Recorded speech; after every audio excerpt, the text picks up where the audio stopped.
Hello and welcome, dear students, to another session in this series on criticism.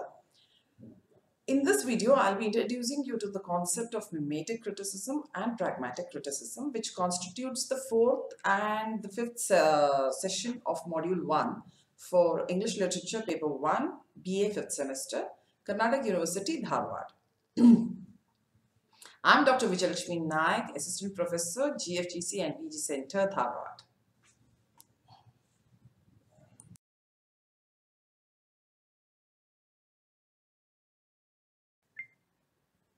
In this session, Methods of Criticism, we shall deal with mimetic criticism and pragmatic criticism.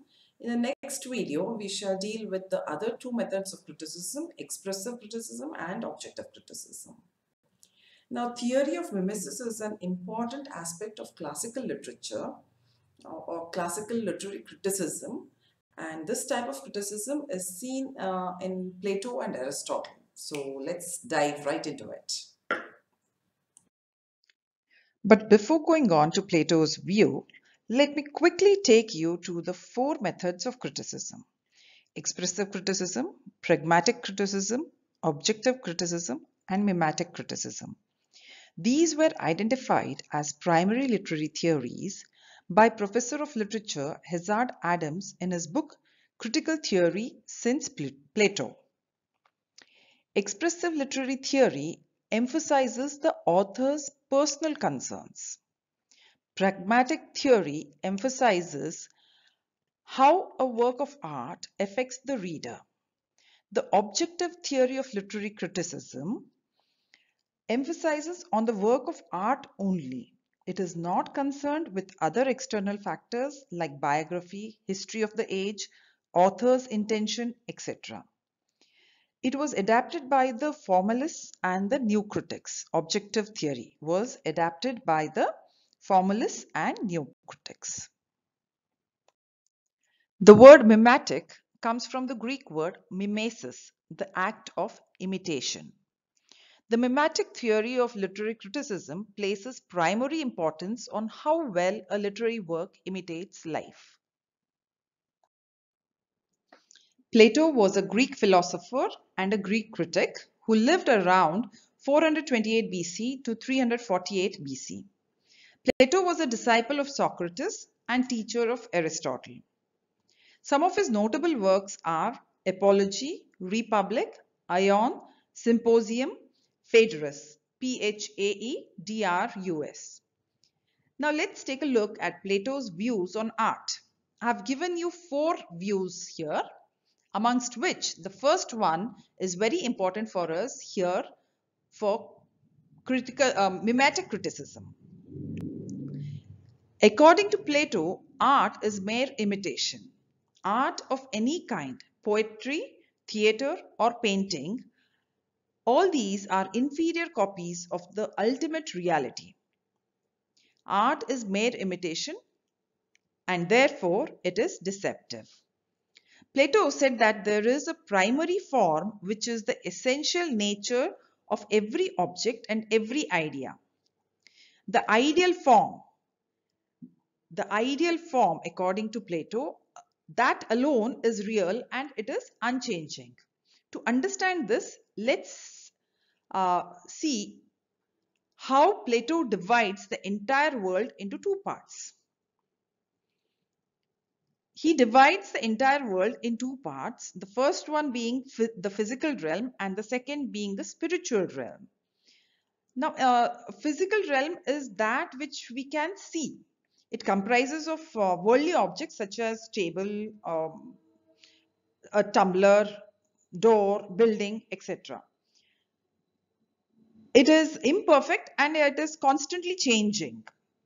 Now, spiritual realm is that which we cannot see. It exists beyond the material world.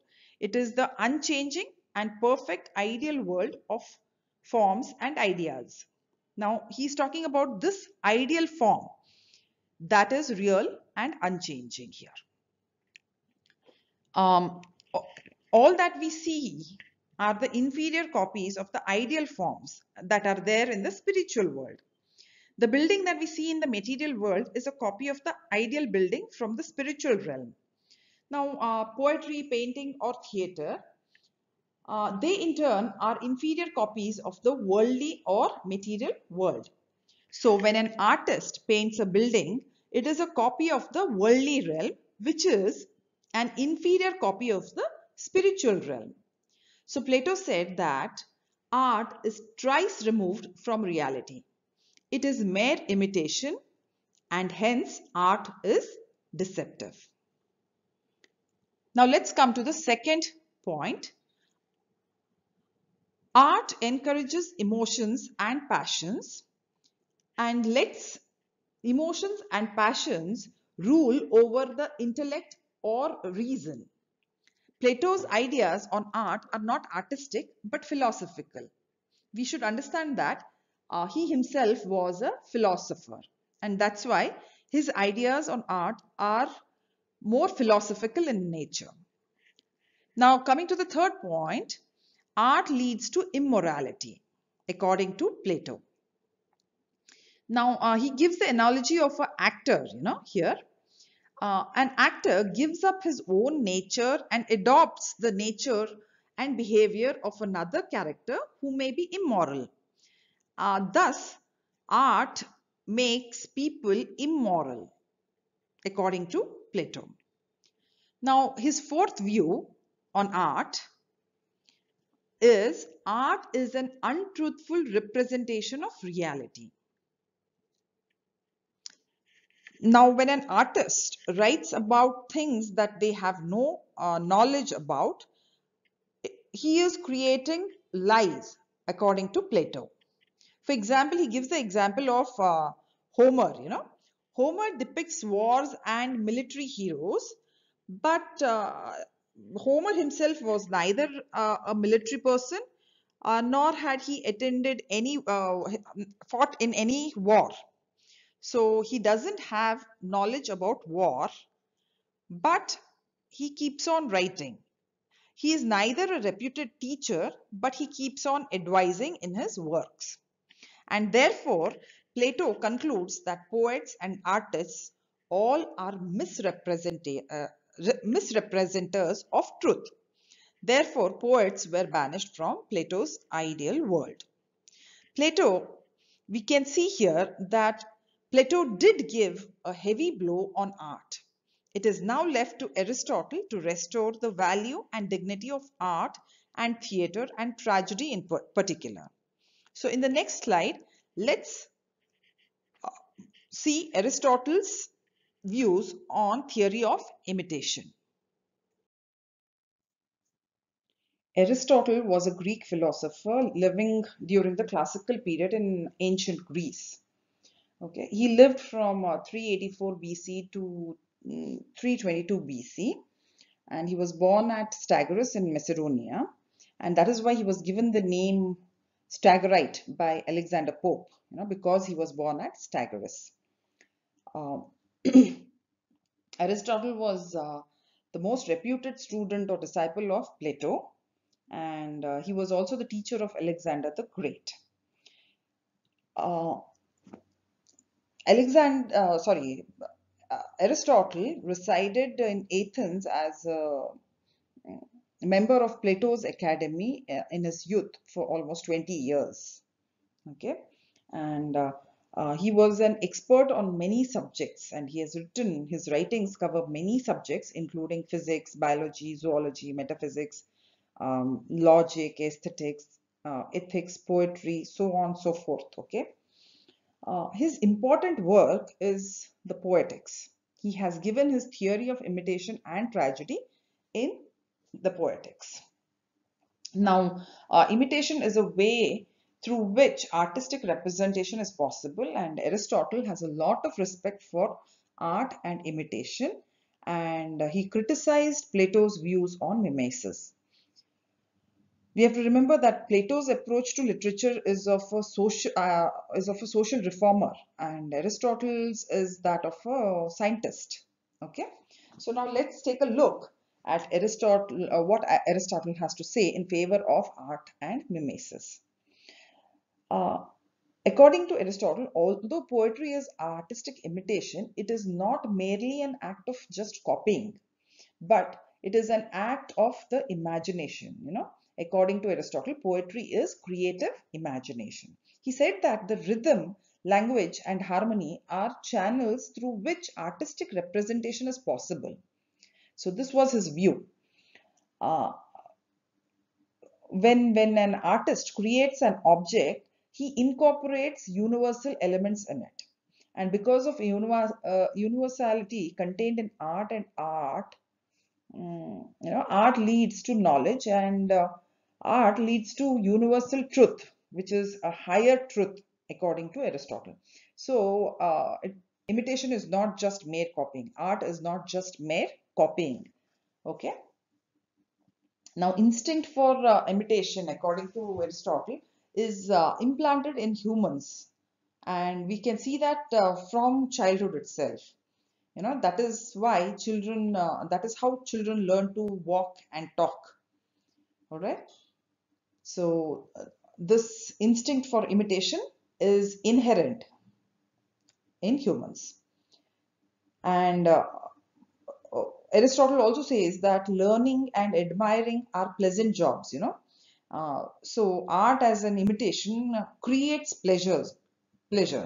So when you imitate something, it gives you a kind of pleasure, and the most important purpose of art or imitation, the first function of literature, art, and imitation is to provide pleasure, and it gives this pleasure by this imitating action.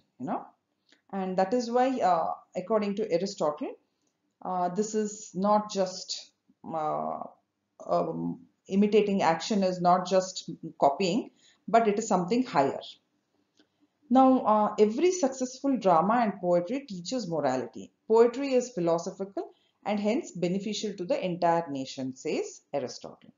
Okay, so that is why poetry becomes so important, because though the most important function of literature is to give pleasure, Aristotle, according to Aristotle, uh, literature should also teach morality. It has to have some social value, which is very, very important according to Aristotle. Okay. So we see that the concept of mimesis is common to all fine arts. All right. And this is what Aristotle has to say. And that is how he lifts up the level of, uh, art and artists.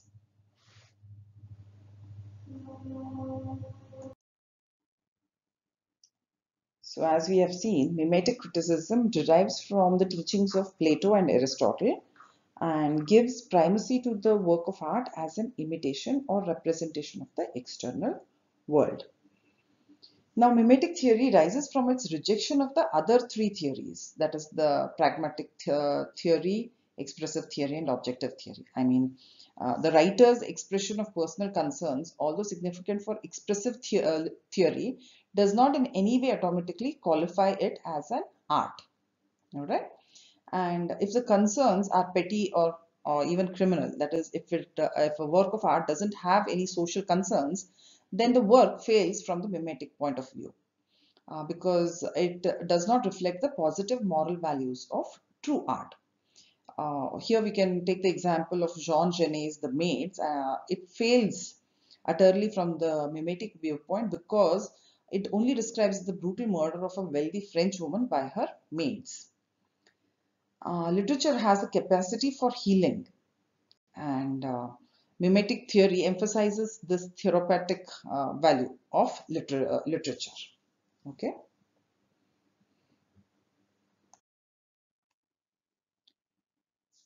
Pragmatic criticism. Now, this is the second coordinate of criticism, and it deals with the relationship between the text and the audience.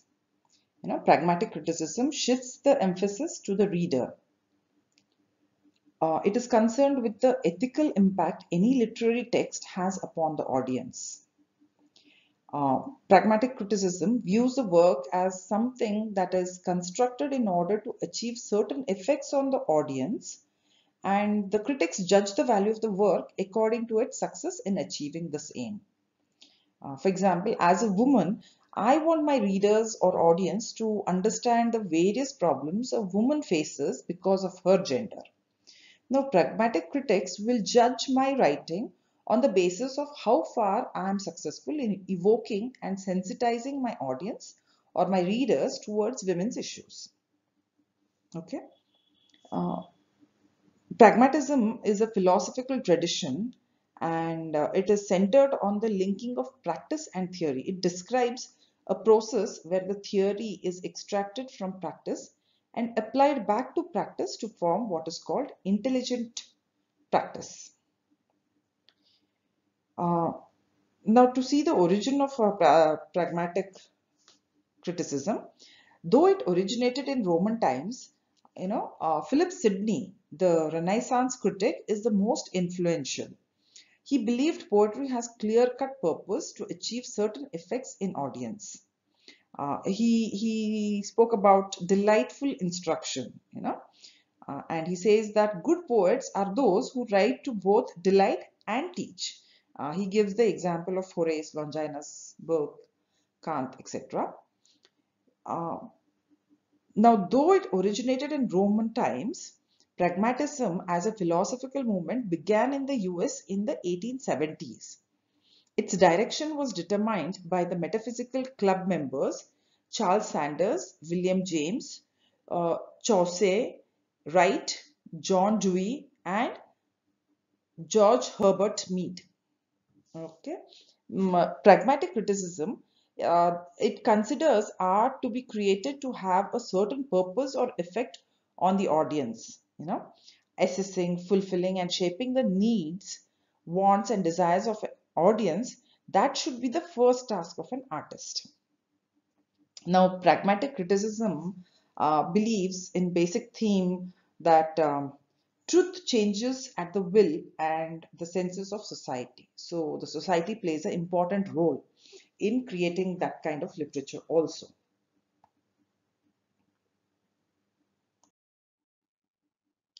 Okay. We have seen that mimetic criticism lays a lot of emphasis on moral and social concerns in a work of art or literature. Any literary text should have moral and social concerns. So now we see that pragmatic criticism draws from mimetic theory this concern for moral effect.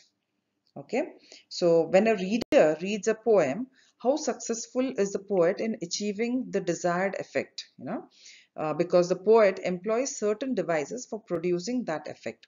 Now, how far has he been successful? How far has the poet been successful in producing that effect? This is what pragmatic criticism tries to analyze. Now, it also tries to analyze whether these devices help him to become, here, him is the reader, whether these devices help the reader to become more moral and more perfect. Okay. Now, when we see modern structuralist criticism, we see that it emphasizes this method, the strategies and codes author utilizes or the author employs to produce the desired effect. That is what modern structuralist criticism also emphasizes. Mimetic criticism and pragmatic criticism are different methods of criticism, and the distinction between different kinds of criticism is always based on the kind of importance that we give to the different aspects or different coordinates of a given work of art. Uh, Take for example, if we take the reading of Shakespeare's Merchant of Venice. Now, for the mimetic theorist, the value is inherent in the work of art itself. The impact on the reader is secondary. But for the pragmatic theorist, the way in which the work positively affects the reader is of essential value. Now, a close reading of the character of Shylock may correct a reader's chauvinism and make her a more tolerant human being. So the impact of the character of Shylock on the reader is what is important for the pragmatic theorist. All right. So now the Aristotelian concept of mimesis involved not just imitation but addition. The poet adds symbolism and structure that lets the audience draw meaning from the work itself. So psychological critics like Wordsworth and Aristotle are pragmatists, and they lay stress on art's supposed therapeutic value. With that, dear students, we come to the end of the session. And as usual, I have some easy peasy multiple choice questions for you. Attempt these questions in the next few slides, and I will see you in the next session soon. So long, have a great learning spree, and please like and share my video. Thank you.